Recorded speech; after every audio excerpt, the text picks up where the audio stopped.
Hi, we are undoubtedly living in challenging times.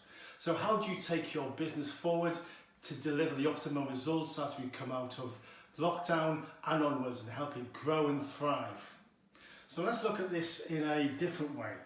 If you're building your business 2% a week, if we start now, 8%, 16%, 24%, 32%, by the time furlough scheme ends, you could be 32% ahead of your competition.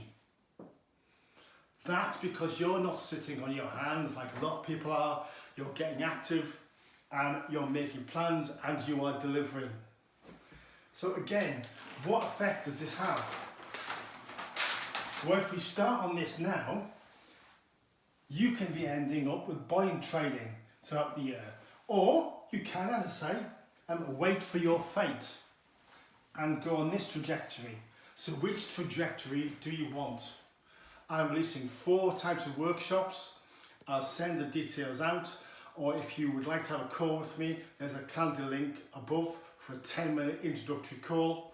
It's on planning, it's on sales and marketing strategy, management development and also innovation. They will give you significant results for a reasonable investment. I look forward to hearing from you. Thank you.